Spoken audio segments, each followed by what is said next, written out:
If they repeal this law, you can't.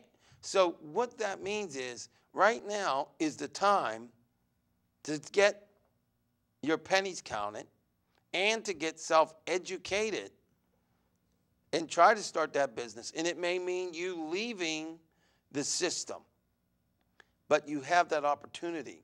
Because if the only thing that keeps you in the government payroll, for lack of a better term, or Social Security, is your medical condition, because you have a pre-existing condition, is under that law, that is no longer the case.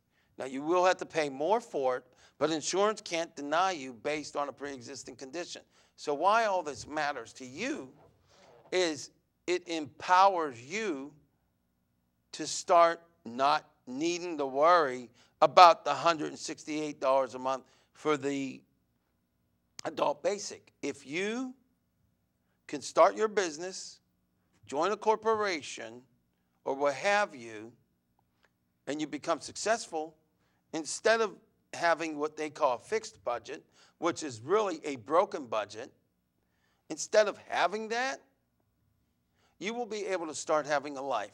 Now, let me tell you some other things. Just pretend like it's an infomercial. Here's what you get if you start a business. You have access to health care coverage a lot easier. And if you start a business, not only do you have that, but you'll have a lot more money than you do now. So there are other things, but it's kind of hard to always think right on the spot. But I can tell you that also, if you have extremely poor credit, but you get an LLC, which is a licensed limited corporation, you started a corporation. Well, the banks and financial institutions look at the corporation. So even though you may have lousy credit, you as a corporation can then possibly be able to borrow up to $1 million in credit, which will help you to start your business, to run your business, and make your business succeed. Now, this is nothing but another option because, as I said, we need to become self-sufficient and self-reliant. I spoke about this book that I'm writing, which is going to tell poor people how to save money. And I talked about how you could save a penny a day or a dollar a day. Well, that's going to be more important now than ever before. We are taking entitlements and needed programs away on a national level and on states levels. We are taking and trying to dismantle the unions in Indiana and in Wisconsin and in Ohio. And ultimately, if they dismantle the unions, that will mean that those people in that union won't have the protections they used to have, and ultimately a lot less money, which will put them in more financial trouble. So the trend nationally now is to hurt the middle class. Well, let me start from the beginning. It's to hurt the upper middle class, to destroy the middle class, to bring people down to poverty, and then if you're already in poverty, to make you have more poverty or be extreme poverty. It's to bring you down. That's the trend. Take a look at the news. Take a look at the internet. Go to the library. I'm not making this up. I'm not being partisan. So what do we have to do? We have to think our way out of poverty. We have to take risk that we may not even be able to afford, but we got to at least think about taking the risk, and then find a way that we can take the risk and have something of a safety net. So let me be very clear on something. I'm not saying that if you're a needs-based disabled American, to just all of a sudden put yourself with no money at all. But start getting educated. Find out what you are allowed and are not allowed to do. And if you are allowed to have a licensed limited corporation or incorporate, and it's not going to be held against you, then that means you can start this corporation, try to start the business, and if your business fails or doesn't make that certain limit of money, It would not affect, hopefully, your funds. And it would only then be affected when you start succeeding, but then by that time, you will have that money replaced and have much more. So let's say you make $1,000 a month on Social Security, hypothesize.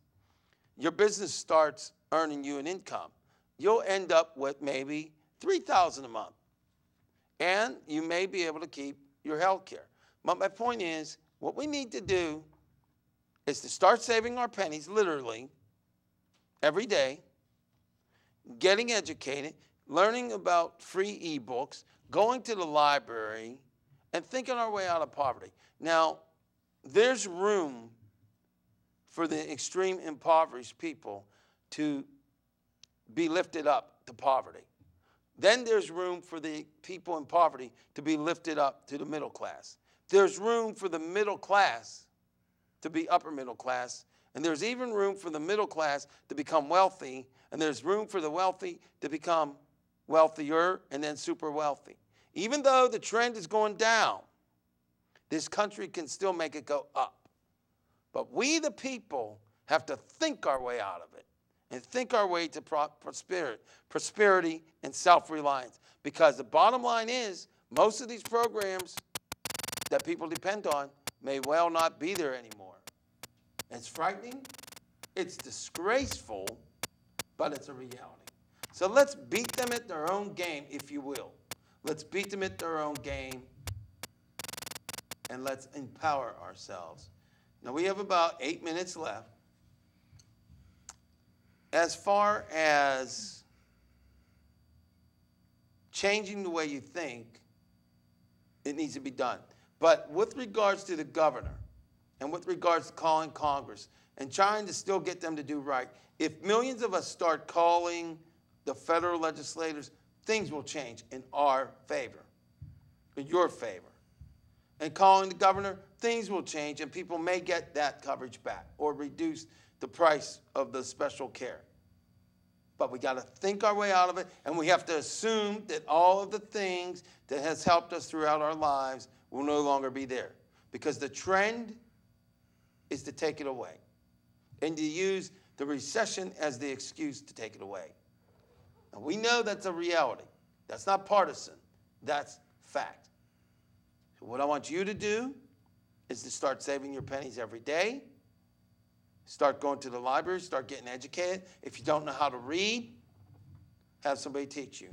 I want comments from Annette with regards to my ideas, what's going on, and then I want you to pass it to Nora afterward. Please get the microphone and give comment.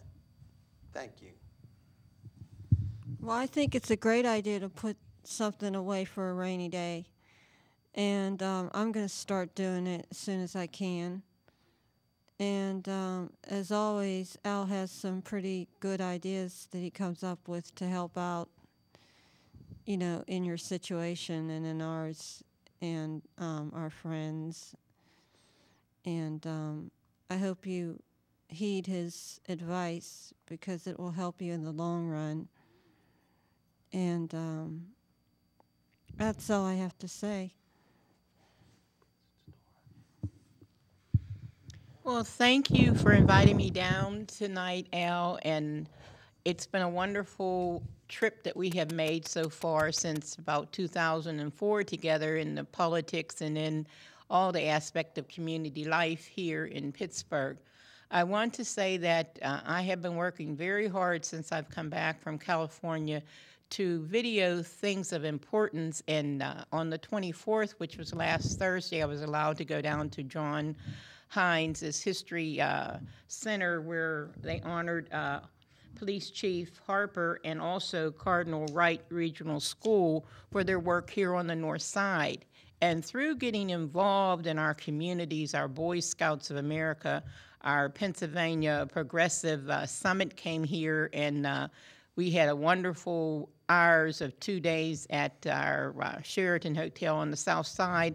I videoed that too, and I'm going to bring these videos to our station, which is a non-profit organization. We get no money for what we video, but we would like you to come out with us this summer. We're going to have Boys to Men that come into Hines, and our orchestra and a lot of other non-profits along with us will be having this together. So Pittsburgh, please go down to Hines or come here. Hines Field, you mean, right? No, not Hines Field. Hines Hall? Hines Hall, downtown. You gotta tell them, don't yes. tell me. Okay, Hines Hall. That's one of our first thing that Mr. Hines gave to us, which was wonderful, and it still is wonderful.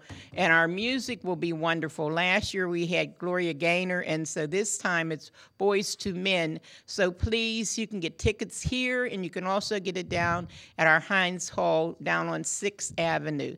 So please come and work with us, and if you don't want to come because you can't for some reason, buy tickets and give to the senior citizens who would love to come, or to the Boy Scouts that we have, or to the Y, to the young people, so everyone can enjoy this beautiful music that we have here in Pittsburgh. Thank you for having me on, and I want to put my hat off to Mr. Jim Roddy and also Mr. Joe Mystic, who's on Channel 11, that works so hard.